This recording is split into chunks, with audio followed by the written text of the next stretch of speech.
Good morning, everybody. How you doing?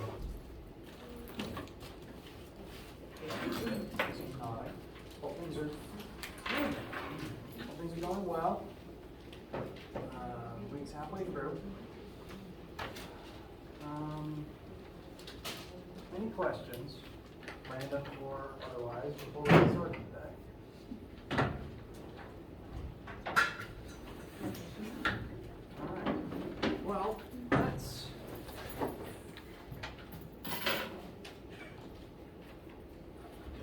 I'm going to pull up the calendar just for a second. Grading test is coming along. Things are going well. All the grades are coming in nice, about where I was expecting them. So when I've been saying that I encourage you, that I would like you guys to feel at ease about them, because I do mean that. Everything is fine. However, I can't tell you how to feel. Telling you not to worry is futile. But I do at least want to present to you the fact that things are going fine. All the grades are going to come out okay. You guys did fine, are doing fine, and it's just taking me a while because this is literally the most students I've ever had. So the stack is big. Because it's taking me a while, I might not actually be done until next Monday. So my plan for next Monday is to have the tests graded by then, give them back to you guys. Once they're graded and back to you, they're yours, you can keep them. And I'm planning on uploading my answer key to Brightspace as well, so that you can specifically look back over it as a study aid when it comes to the exam at the end of the semester. And we'll spend some time on Monday looking over it, talking about things I noticed in some answers and things that I think you should know. Additionally, next Monday is currently the due date for the Chapter 6 homework. We finished Chapter 6 officially last class, so there's no new material about it. You should have everything you need to be able to do that assignment. It's just not due until next Monday, so please do be working on it, and please let me know any issues you have as you're working it. We're going to begin learning Chapter 7 today. Chapter 7 is about rotational motion, so it's a different track, kind of a different flavor of things, if you will. So, I lost my train of thought. I've done that a lot today, so take a drink of water every time I lose track of my sentence.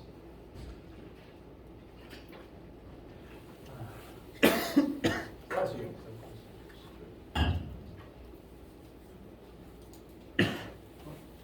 Bless you again. I literally forgot what I was just saying.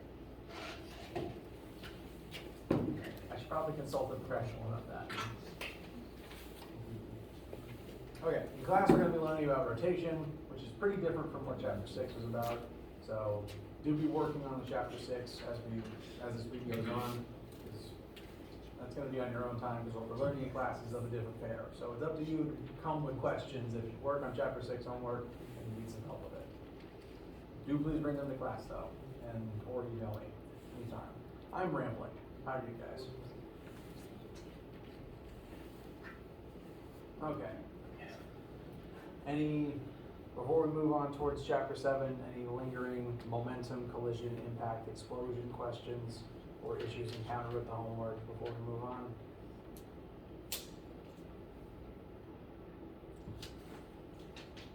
All right. Bless you. So, today, we're going to begin learning Chapter 7, and we'll continue that as the week goes on.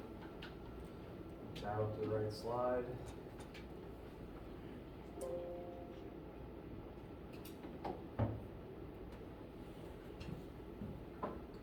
And Chapter 7 is specifically going to be about rotation. We're kind of switching gears here, in a way. The whole point of this class as a whole is largely about forces and motion. Namely, all kinds of motion and what causes that motion and all sorts of math related to it. Up till this point, all the forces and all the motion that we've talked about have been linear. It's been about moving in straight lines in some direction, be it in one-dimensional or two-dimensional space.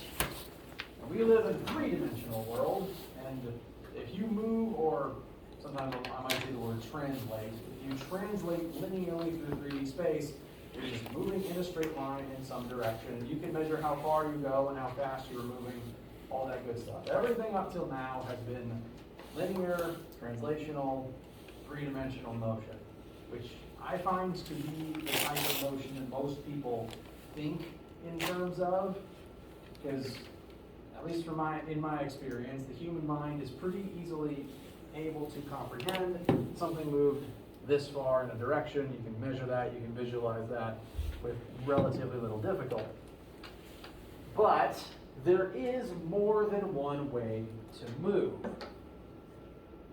In addition to simply moving in a direction, an object could spin. Would you currently describe this wheel as being in motion? Is it currently linearly displacing through 3D space? No, it is not moving any distance away from where it currently is. It is still in my hand. The delta x is 0, and yet it is still moving. We can tell it's in motion. It is spinning some number of degrees every single second. So you can have motion without linear displacement. Subsequently, and wheels are especially good at this, you can have both types at the same time. A wheel on the ground, as the wheel spins, will move forwards or backwards some amount. So there's these two different forms of motion that are distinct in that they can exist without the other. You can move forwards without spinning, you can spin without moving forwards, and yet they can also exist at the same time. You can do both together at once, like a wheel rolling on the ground. So this chapter is going to be about the differences, similarities, and math that goes into examining rotational motion and comparing it to linear motion. As a reminder, every single thing in this class up till now has been linear. So when I say linear, I mean of or referring to a straight line, that's where the word comes from, and that refers to everything before now. These three variables on the board right now, the first three that we learned, displacement, velocity, acceleration, are all linear, they're all about moving in straight lines, and now we're going to correlate them to angular counterparts. Additional footnote, when it comes to things rotating, physics has a couple of different words to describe that. I personally use the word rotational and angular interchangeably. They're both going to refer to the same thing. If I talk about rotational motion or angular motion, it's specifically spinning motion, whichever term I use, they're interchangeable. So if I say one, it can be replaced with the other. I just don't want to confuse anybody. It's just a habit. Because in my brain they're interchangeable, one will occasionally come out of the other. And this might seem off topic, but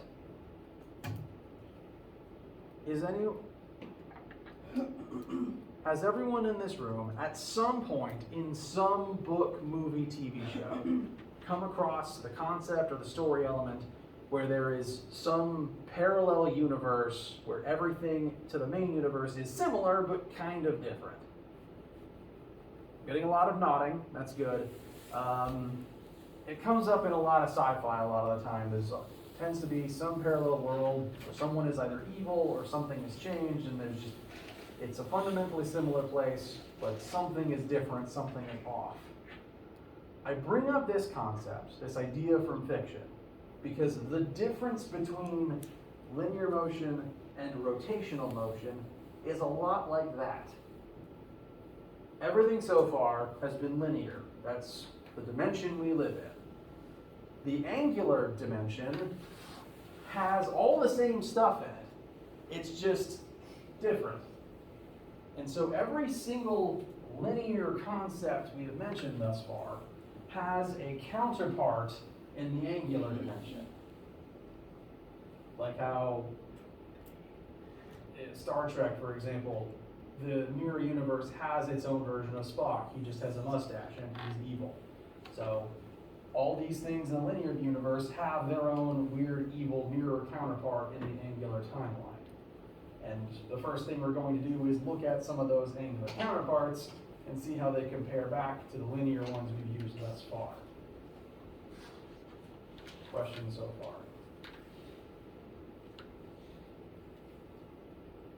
I've found that students transitioning into this part of the class where we start talking about rotational stuff can sometimes be a bit of a speed bump when it comes to students learning it.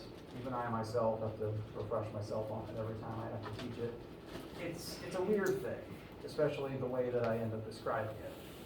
And I want us to give the time it needs to sink in for you guys, because it's strange. We tend not to think about things in terms only of their spinning.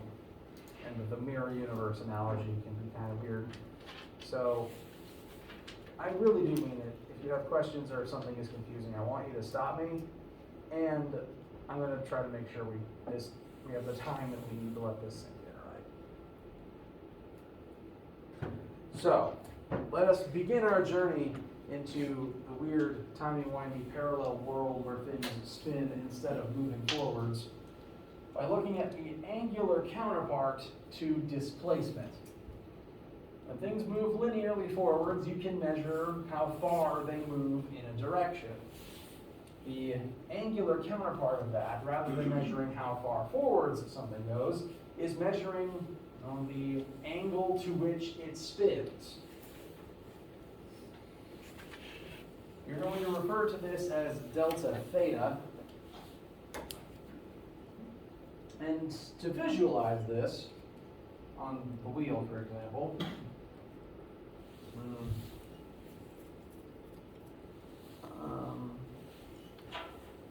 these spokes are not very well marked, so for now just pay attention to the spoke that my hand is on. If I specifically rotate this wheel along the ground, back and forth between these two positions, we could measure how far forwards the wheel turns as that happens, but angularly speaking, how many degrees elapse in this motion? 90. It rotated 90 degrees as it performed this. That's the angular displacement. It's just how many degrees did it turn in whatever action you're trying to measure. So linear displacement is the equivalent to just noting how many angles elapsed, or just how many times something spun.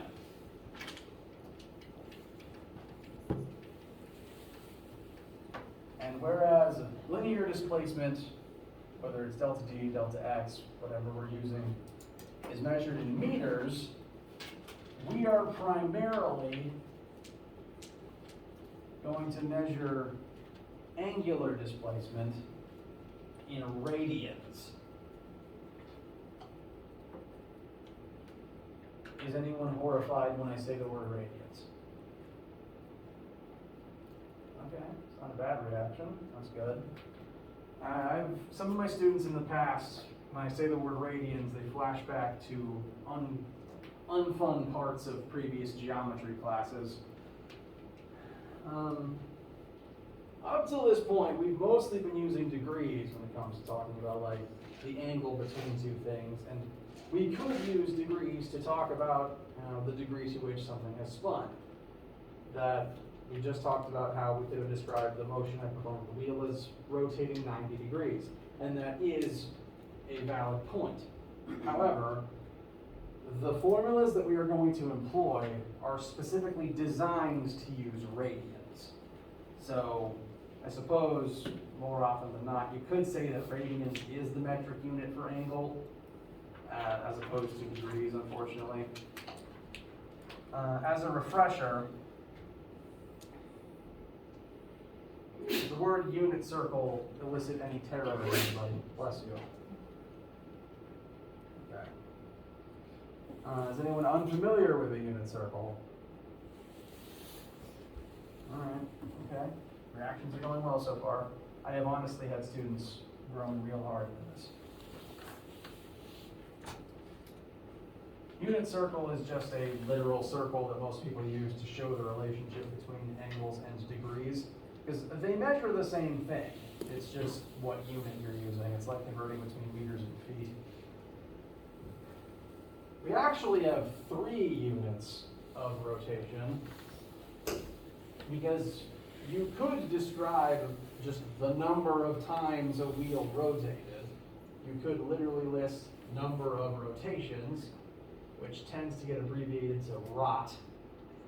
So 1 rotation would be equal to 360 degrees, a full rotation from start all the way back around to finish.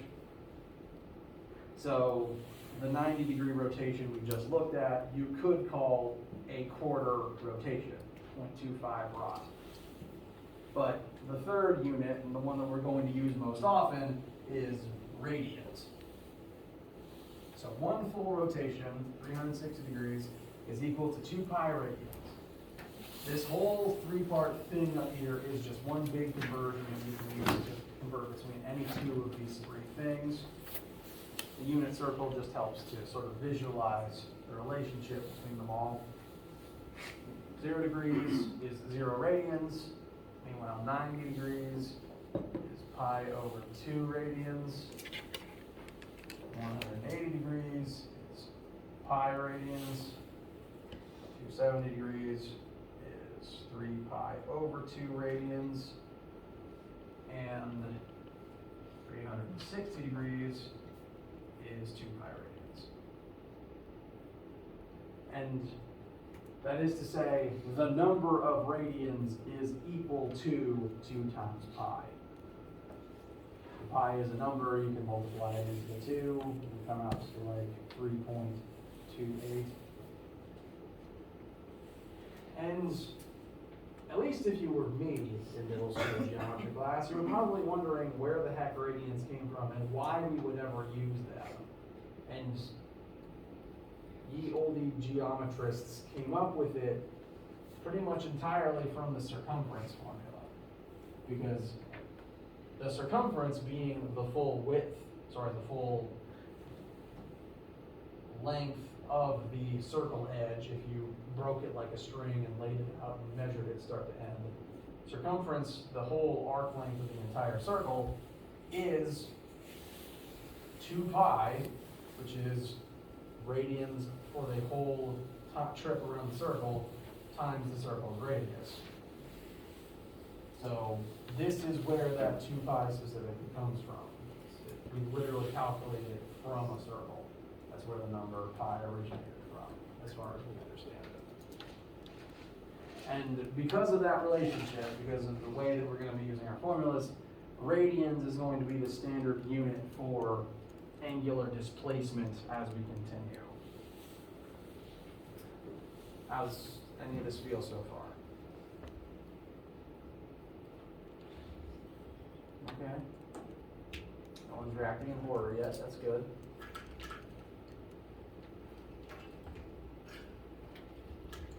Okay. So, the mirror world counterpart to linear displacement is angular displacement. And as we continue to look at these angular counterparts, all of the logic, all of the relationships that we forged between the linear concepts are going to persist as we continue on. For example, if you divide displacement by time, you get linear velocity. If you divide angular displacement by time, you get angular velocity. So angular velocity is the angular counterpart to linear velocity. Thankfully, several of these have names that's just angular blank, which makes it easy to tell what you're working with. But remember how I said we ran out of Latin letters to use for these things a long time ago? As a result of that, the variable for angular velocity is lowercase omega. I am not a Greek scholar, but I do know uppercase omega is the horseshoe and lowercase omega is this weird curly W or Snidely Whiplash mustache looking thing. It is an omega, so I'm probably going to refer to it as omega. And again, the logic, the relationships is the same as before. The formulas here are literally just, like the formula for angular velocity is exactly the same as the linear one, just replacing everything with its angular counterpart. Everything you learned about normal velocity still applies. So it's not an entirely new thing, it's just applying the same logic to radians instead of meters. Speaking of, since we're dividing radians by time, the unit for angular velocity is radians per second.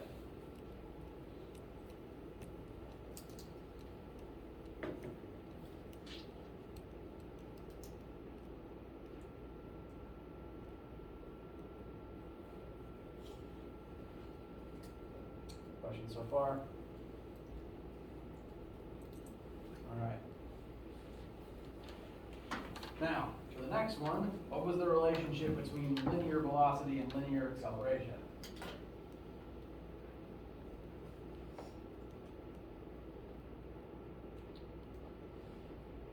Okay, might have been a minute. Acceleration is the change in velocity, the rate of change of velocity. Delta V over delta T equals A.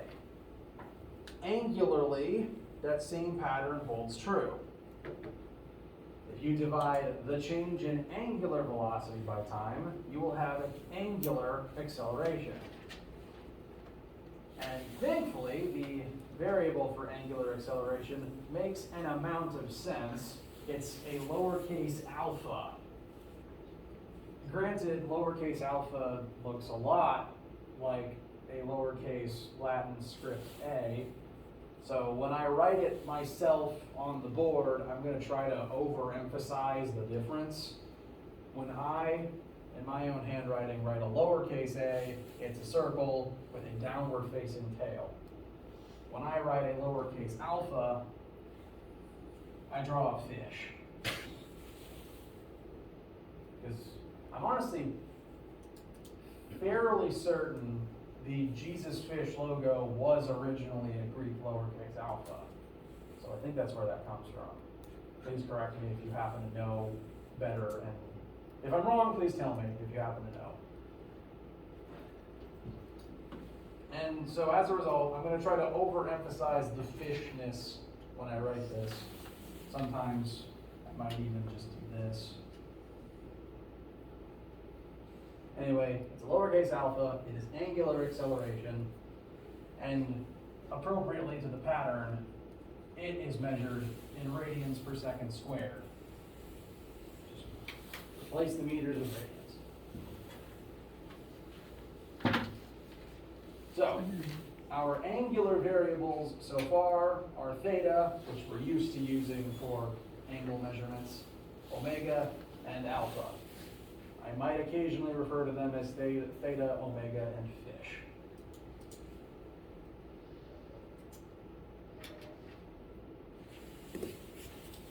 I would not fault you for calling them theta W in fish. I've had some people do that in the past. So, this is our first look into the mirror universe. Things are similar, just Greek. How do we feel so far?